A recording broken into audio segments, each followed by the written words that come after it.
Olá, meus seguidores do YouTube. Boa noite, gente. Vou dar continuidade hoje para o quarto traço de caráter, que é o traço de caráter masoquista, vulgo, masoca. Gente, assim, só para elucidar, não é um masoquista daqueles que a gente vê nos filmes pornô, né? Que é que eles fazem, acho que é BDM, alguma coisa assim. Tipo, não é esse que você vai se pendurar lá nos trecos, pôr coisa na teta, apertar o bumbum. Apesar que esse traço deve aceitar muito mais fácil, né? Mas eu não estou falando disso.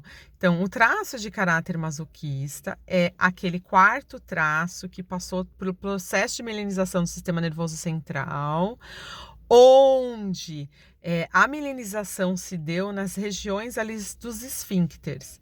E o que acontece? As crianças que passam por esse processo aí de desenvolvimento, quando ela está na fase, né, do desfraude, né, de tirar a fralda, né, que vai de, sei lá, de 2 a 3 anos de idade, quando começa aquele treino de fazer xixi cocô no piniquinho e coisa e tal, é onde se começa essa fase dá um processo de tensão. E aí o que acontece? A criança, o último processo de milenização se dá bem nessa região e ela tem uma certa dificuldade de controlar os esfíncteres. E aí o que acontece? A criança acaba fazendo o cocôzinho, às vezes na calça.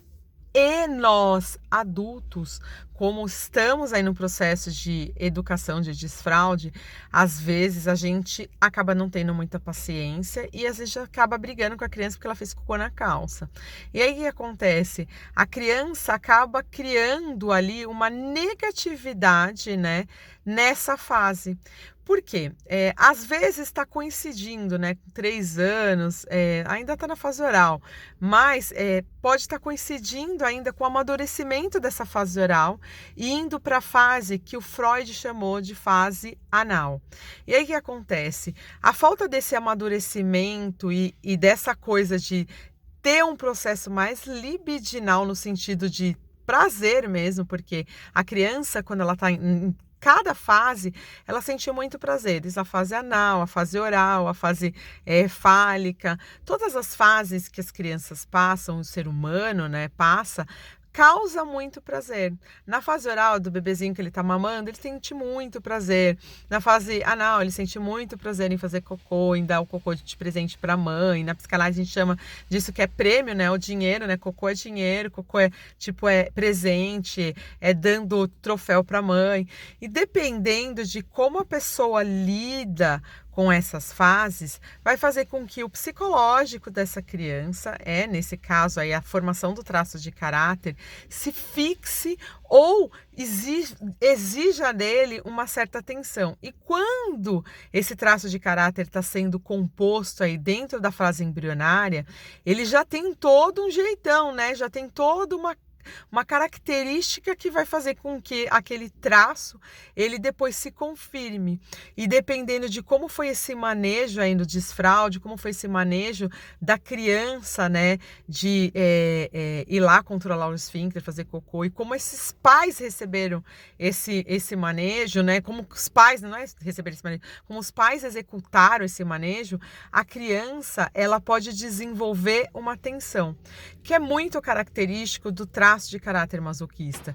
Ele tem um corpo mais tensionado, ele tem um corpo muito mais preocupado. Aí o que acontece?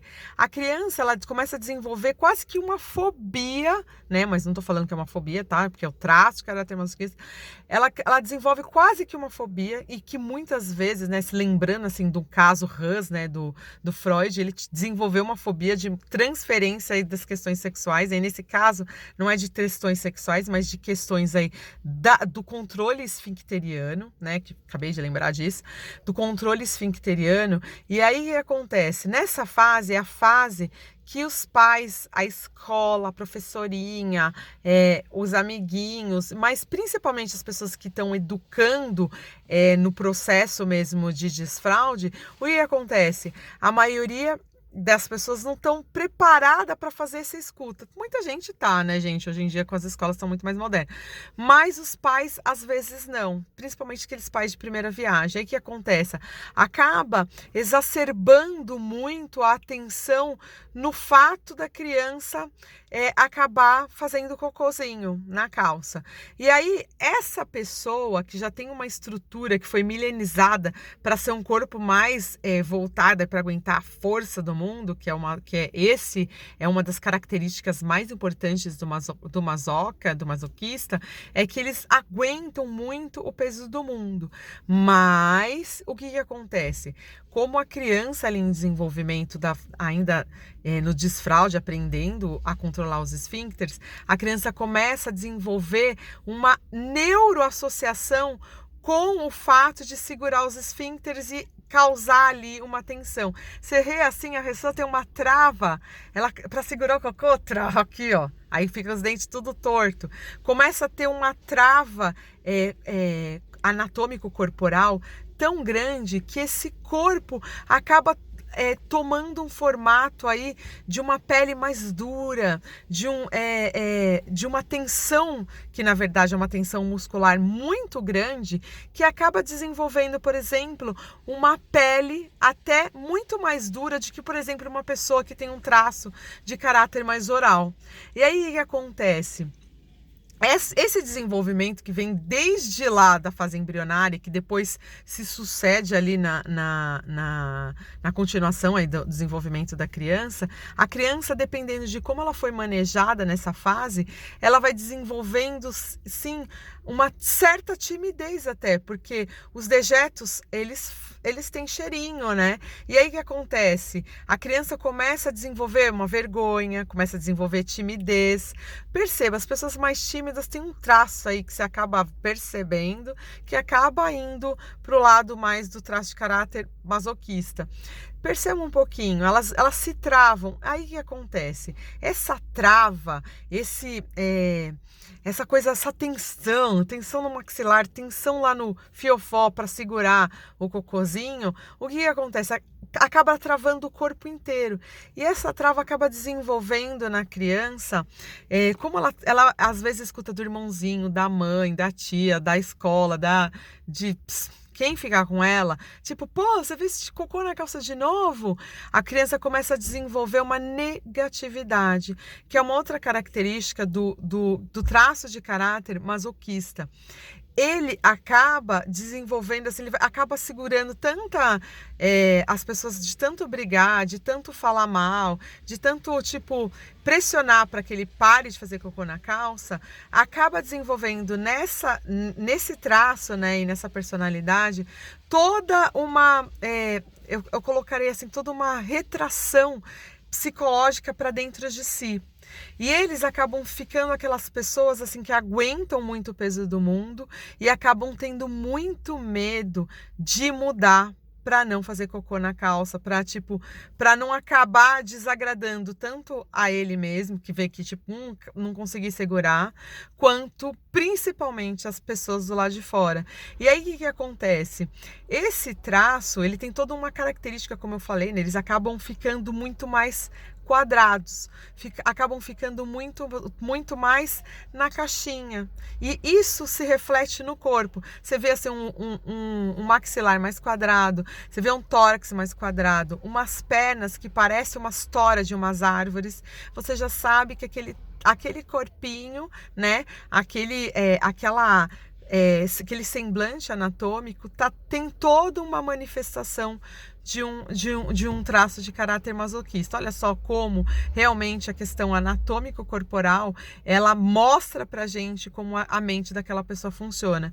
E no fundo, uma das coisas que mais é importante para motivar esse traço é entender que ele é assim e compreender que é uma pessoa assim que acaba aguentando muito o peso do mundo. E muitas pessoas, por causa disso, acabam se aproveitando desse traço. São aqueles tipos de pessoa que são arrimo de família, que aguenta a bronca de um trabalho. As pessoas acabam explorando esse traço. São aquelas típicos de pessoas que são extremamente metódicas, que é o típico de funcionário que você pode confiar, que você fala para ele, ó, você faz isso, ele vai fazer das tripas coração para entregar aquilo do jeito que a pessoa pediu. Porém, esse é um traço que, para motivar ele, tem que dar rotinas. Ele não gosta de improvisar. Ele não gosta, por exemplo, de exposição. Tudo que remete à exposição e que faz com que ele lembre que ele pode dar uma escapadinha ali embaixo, faz com que ele trave. E aí ele trava, inclusive, o processo de comunicação. É lógico que a gente não pode esquecer que os outros traços de caráter também estão presentes neste traço.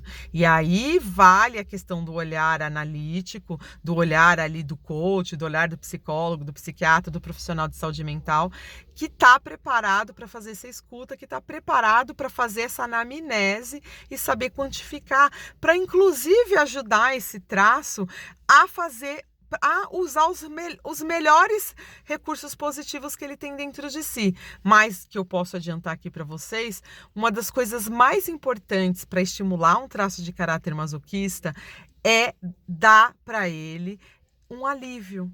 Entendeu? É dar para ele assim, tipo, olha, você pode confiar em mim, porque ele tem muito medo de confiar nas pessoas. Ele tem até ele confiar nas pessoas para ele poder se abrir. Ele carrega, gente, todas as tensões dentro dele, com medo de fazer cocô na calça e de acabar não fazendo a coisa certa. Então ele tem muito, muito medo. Então ele se torna uma pessoa muito metódica. Então, se você quer ter uma empresa onde você tem planilhas tudo bonitinho, organizado, você tem um ótimo economista, contrate um contador masoca, porque assim, são aquelas pessoas super organizadas que vão ver mínimos detalhes, mas não coloque ela, por exemplo, numa exposição, por exemplo, num teatro, numa exposição onde ele vai ter que dar palestra, exceto se ele tiver outros traços, por exemplo, se ele tiver uma oralidade grande, aí sim a gente vai trabalhar a oralidade dele para que o traço masoca dele seja moldado pelo oral e para que ele possa usufruir o lado positivo do outro traço para trazer um conforto para o lado masoca. Então, para poder fazer isso, você tem que entender, olhando para a anatomia desse corpo, que ele é mais masoca. Se ele é mais masoca, gente, ele só precisa de muito, mas, gente, muito carinho. Ele precisa de muita compreensão. Ele quer um pouquinho parecido com o oral, só que eles são fechados. Eles não confiam nas pessoas. Então, assim, eles têm muita dificuldade de se entregar.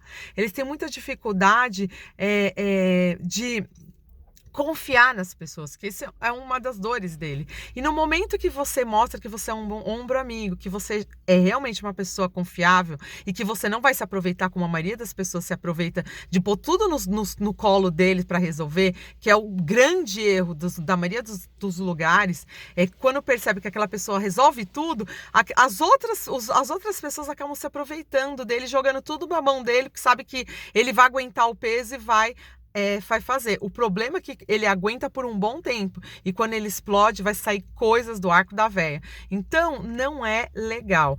Para você ter, inclusive, um amigo do seu lado que vai te ajudar a fazer as coisas direitinho, que vai te ajudar a colocar métodos, que uma empresa sem um masoca não vai para frente também. É como uma empresa que precisa de venda sem um psicopata. Se não tem um psicopata, não vai vender. Se não tem um masoca, as coisas não vão andar. Não vai ter método, não vai ter planos bem feitos. O masoca, ele tem perna, gente, ele tem umas pernas que são umas toras, lembre-se disso, e essas toras é o que dá movimento, ele tem força de aguentar, ele tem raiz naquela empresa, ele tem raiz nos relacionamentos, ele tem raiz, são o típico de pessoas que você, tipo, que a mulher casa com o cara e caga na cabeça dele e fala, ai, meu marido é um banana, faço tudo e ele não faz nada, não, é aquele típico de cara que paga as contas, que faz tudo direitinho, que faz tudo por aquela pessoa, ou a mulher, né, que faz faz tudo por aquele homem e as pessoas não reconhecem, porque parece que o cara é trouxa, que a mulher é trouxa, e não é. São pessoas que têm essa estrutura de aguentar as dores do mundo, mas são pessoas altamente eficientes, que elas, quando elas se comprometem a fazer uma coisa, elas fazem. E se você quer motivar o traço de caráter masoquista, sempre deixe claro que, tudo que ele está fazendo melhor, porque ele também, assim como um rígido, eles são perfeccionistas, só que eles são perfeccionistas para eles sentir que eles não estão fazendo uma coisa de errado, que é diferente do rígido, que eles são perfeccionistas para tentar ser melhor, até narcisicamente, do que as outras pessoas. E o traço de caráter masoquista, quando ele consegue achar alguém com quem ele possa desabafar e tirar o peso do mundo, porque esse traço a gente sente aquela nuvem preta em cima, assim, de tanta negatividade que ele teve que carregar de todas a equipe, das pessoas, da família, dos amigos, da mulher, do homem, de coisa e tal, ele acaba tendo, sabe aquelas pessoas que falam assim, que você olha e se sente assim, tipo, nossa, essa vibe tá meio pesada? Eles têm isso, inclusive o corpo deles lembra assim um pouco até o Homem de Pedra, entendeu? Se fosse pensar num personagem. E ele é aquelas pessoas que quando você pode confiar, gente, e quando você mostra para ele que você pode confiar, que ele pode confiar em ti, vai ser aquelas pessoas que vão se abrir, vão ser um dos melhores amigos, vão ser um dos melhores amantes, vão ser aquelas pessoas incríveis com quem você realmente pode confiar. Se você quer estimular um traço de caráter masoquista, coloca a pessoa lá em cima, mostra para ela o quão importante que cada detalhe que ela faz é super importante, e é mesmo. Nenhuma empresa, nada nesse planeta ia funcionar se não tivesse esse perfil que aguenta bronca, assim, vários. Eu fico pensando assim, num hospital, que se não tiver um masoca no pronto-socorro e outro na UTI, não anda, entendeu? Porque ninguém aguenta a bronca como eles aguentam. Então, assim, colocar, inclusive, o reconhecimento de que tudo que eles fazem é importante e quão importante ele é, e diminuir o peso do mundo, dando para eles uma certa leveza, essa é a melhor, gente, a melhor forma de você estimular um traço de caráter masoquista é diminuir um pouco o peso do mundo que eles carregam nas costas. Fica a dica aí. E o próximo traço de caráter é o rígido. Um beijo, gente.